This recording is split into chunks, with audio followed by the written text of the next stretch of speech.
Bonjour à toutes et à tous, bienvenue dans Parlez-vous cinéma, l'émission du Festival international du film d'Amiens. Aujourd'hui, on reçoit Rama Benamou El Madani, la réalisatrice du documentaire Le Pacte de sel, proposé dans la section Film et Seul au festival cette année. Rama, bonjour. Bonjour Juliette. Dans Le Pacte de sel, tu interroges tes parents qui sont marocains et qui te parlent de ton village natal en Algérie. Vous avez été expulsé de ce village quand tu avais 6 ans, aux alentours de 1975, si je ne me trompe pas. Alors déjà, je vais te corriger tout de suite. Non, nous, on n'a pas été expulsés en 75. Mais oui, beaucoup de Marocains ont été expulsés. Les Marocains qui étaient restés, on va dire, en Algérie, ont été expulsés en 75. Mais notre famille, non, parce qu'on est parti, on a quitté l'Algérie avant. Et donc, lors d'un exil qui a été forcé par le président algérien qui voulait expulser les Marocains d'Algérie. Dans ton film, tu retournes justement sur ta terre natale, dans ton village natal, où tu n'étais jamais retourné depuis tes 6 ans, pour parler avec tes anciens voisins. Il me semble que tu as filmé ces images sur quasiment 20 ans, entre 2001 et 2018. Pourquoi tu voulais filmer sur une telle durée? Je ne sais pas si un film pareil, on choisit le nombre d'années. Parce que c'est un film, bah, tu l'as dit toi-même, hein, il y a un arrière-fond politique. Un arrière-fond, parce que le film, il est plus intime, il est plus tourné vers l'humain, vers ce que moi j'appelle le vivre ensemble, dont le titre, Le Pacte de sel, hein. Donc ça s'est fait parce que les frontières entre l'Algérie et le Maroc sont fermées depuis 1975. Voilà, on en parle beaucoup en ce moment, hein, depuis la visite de Macron au Maroc. C'est quelque chose qui est remonté un peu comme ça à la surface, mais c'est quelque chose que moi je vis depuis, depuis qu'on a quitté l'Algérie. C'était cette impossibilité de revenir en Algérie parce que les Marocains, vu la politique du moment en Algérie, qui était la préférence nationale, c'était un peu compliqué de rester marocain et de rester en Algérie. Et puis aussi au niveau politique, parce qu'il y avait, et il y a encore le problème, ce fameux problème territorial du Sahara. Donc voilà, en tout cas, comme beaucoup de pays africains, des problèmes au niveau de la frontière post-coloniale.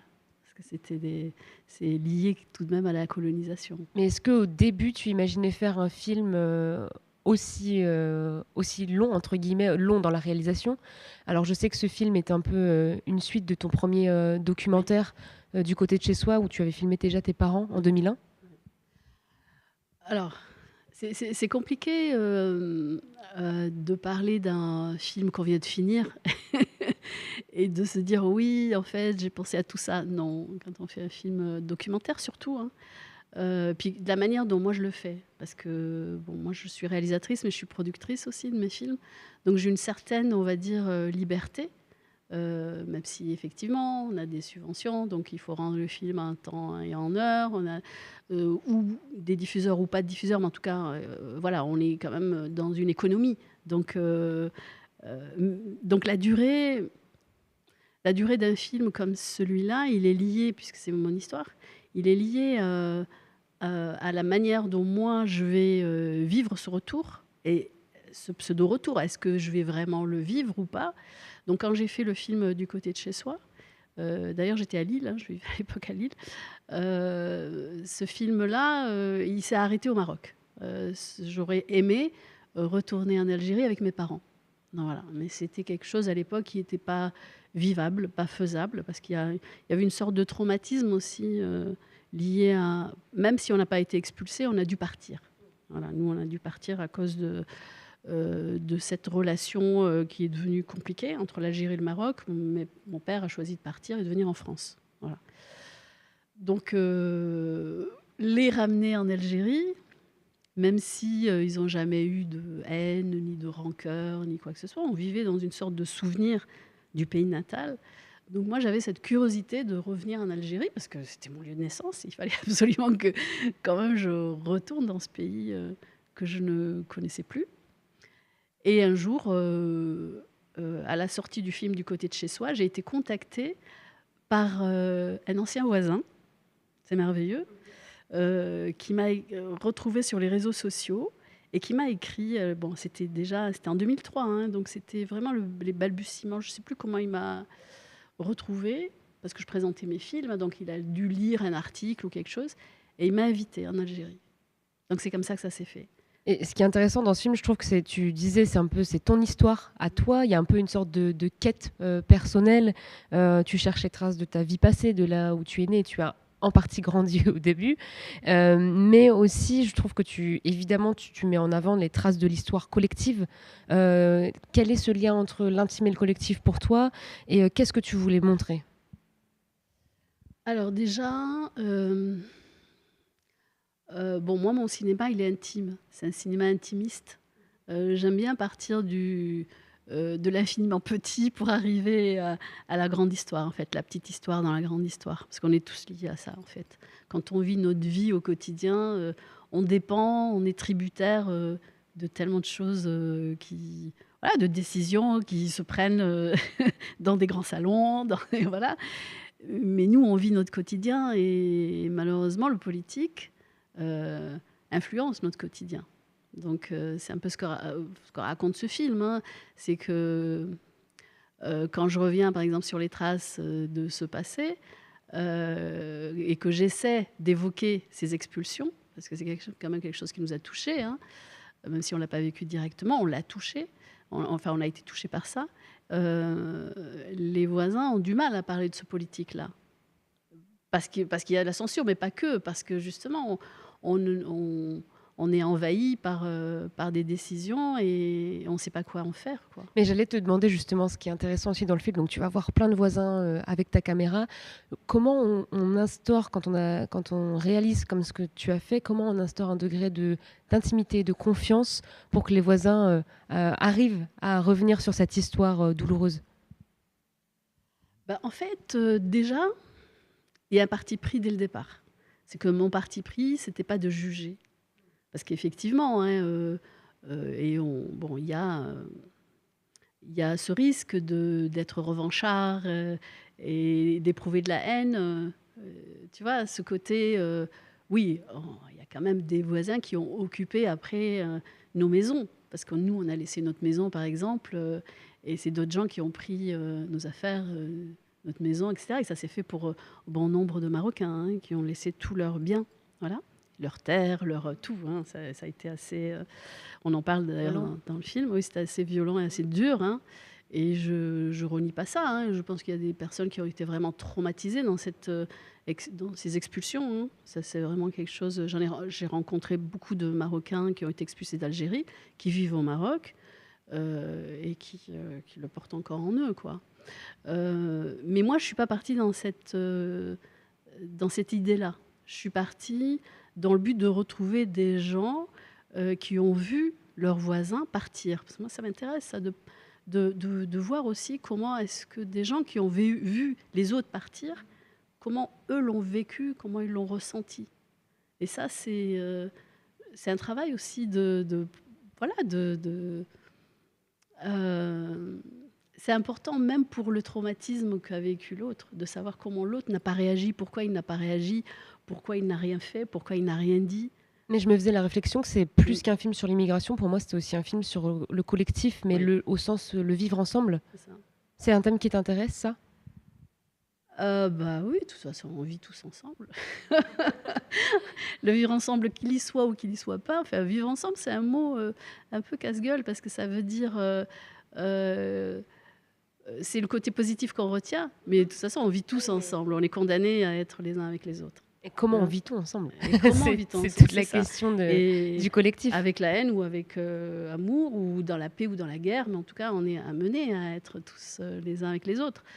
Et dans cette intimité dont tu parles, comment est-ce que j'ai réussi à l'instaurer? C'est que je ne leur ai pas laissé le choix. Tu es venu avec ta caméra, tu leur as posé des questions. Concrètement, ça se passait comment le tournage? C'est ça, c'est-à-dire que de toute façon, même pour moi, c'était impossible à faire. Je ne vais pas le cacher. C'était quelque chose qui était très dur à vivre, de prendre l'avion et d'atterrir et d'arriver dans un pays où on n'est pas censé être, parce que c'est ça. C'est quelque chose qui est très fort. Et sans personne, j'y suis allée toute seule. Hein. Voilà. Donc, d'arriver déjà ce voyage-là, c'est quelque chose. Ça fait partie du dispositif filmique. Et arriver avec la caméra et imposer, pareil, cette espèce de retour. Je veux dire, ils n'avaient pas le choix, en fait. Et d'ailleurs, c'est un travail, même dans leur traumatisme et dans leur guérison de ces voisins, je pense que c'était aussi quelque chose d'important. Ce retour d'une personne qu'ils ont vue petite. Et d'ailleurs, leur mémoire, elle est incroyable parce qu'ils ont cité tous les prénoms des enfants. Ils se souviennent en fait, la mémoire, elle est encore là.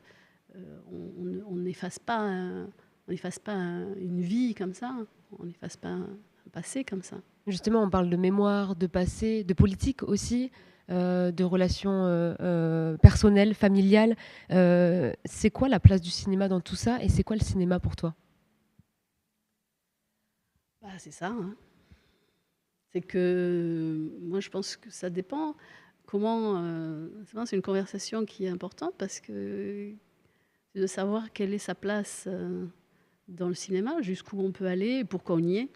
Parce que quand je fais un film pendant 20 ans, pour moi, il y a un but personnel, mais il y a un but aussi de partage avec l'autre. Parce que par exemple, quand le film a été montré au Maroc, ça a été récupéré par des personnes qui ont vécu ce traumatisme, et il y a comme une espèce de reconnaissance de leur douleur, parce qu'on en parle. Voilà. Donc c'est mon histoire. En fait, c'est ça le cinéma, c'est que, en tout cas, le cinéma comme moi je l'entends, c'est pas quelque chose, c'est pas juste du spectacle en fait. C'est pas un film qui n'atteint pas le cœur des autres, ou qui crée pas de l'émotion, ou qui ne rencontre pas son public. C'est difficile. Hein. On fait pas un film juste pour des tapis rouges ou pour être célèbre. On fait un film, en tout cas dans mon cinéma à moi, c'est pour raconter des histoires qui me sont vitales, et puis pour aussi parler de ceux qui n'ont pas la parole. Pour donner de la visibilité aussi. Oui. Comment t'en es venue au cinéma ? Je ne sais pas je pense que c'est le cinéma qui est venu à moi. Alors, comment le cinéma est venu à toi ? Je sais pas, je pense que c'est un art qui est tellement complet d'abord, et c'est un art qui est compliqué. On a intérêt à savoir pourquoi on y est, parce que c'est pas tous les jours facile de faire des films, enfin de les réaliser, de les financer, etc. Donc on a intérêt, pour durer, on a intérêt à savoir pourquoi on y est. Et moi je pense que c'est le côté parole, le côté engagement, c'est une somme de choses. J'aurais pu faire des tas d'autres choses, mais j'ai choisi cette voie-là parce qu'il englobait plein de choses qui me tenaient à cœur, et notamment le documentaire. Bon, pas que, parce que je fais aussi un peu de fiction, j'en ai fait un peu, j'ai d'autres fictions qui sont arrivées, mais le documentaire reste quand même... Ta voix préférée ? Pas voix préférée, mais reste quelque chose de... Je trouve que dans le documentaire, et d'ailleurs on le voit dans les projections, hein, c'est quelque chose qui reste documentaire de création. Hein. C'est de la poésie, c'est de la beauté, c'est la rencontre avec le public qui est chaque fois différent. Cette rencontre, elle est totalement de projection en projection. Chaque fois, moi, je découvre des choses dans la manière dont les gens reçoivent les histoires. Par exemple, cette histoire-là, c'est la mienne. Mais c'est pas que la mienne, parce qu'il y a des tas de personnes qui vont y voir autre chose. Parce que, comme tu disais tout à l'heure, le vivre ensemble, ou la guerre, ou les expulsions, où ça fait... Malheureusement, ça existe partout, quoi. Je voulais aussi savoir quels sont tes prochains projets. Est-ce que tu as des projets en cours ? Alors, je sais que tu viens de finir ce film, Le Pacte de sel, mais est-ce que tu as des projets en cours ? Est-ce que tu as déjà des idées pour la suite ? J'en ai terminé un deuxième, d'ailleurs. J'ai terminé un autre film que j'ai appelé Le Peuple. C'est un film autour de la transmission de l'œuvre de Kateb Yassine, un dramaturge, écrivain et poète algérien, anticolonialiste. Donc voilà, c'est tout frais, je viens juste de le finir, il sortira en 2025. J'ai tourné en Algérie et à Paris. Et puis oui, il y a des fictions qui sont aussi écrites. Mais donc celui-ci, Le Peuple, c'est documentaire et un peu de fiction, parce qu'on réactualise des passages de l'œuvre de Kateb Yassine. Eh ben, merci Rama pour cet échange. Merci à toi. L'émission arrive à sa fin. Vous pouvez retrouver tous les épisodes de Parlez-vous cinéma sur les réseaux sociaux du FIFAM. À la prochaine.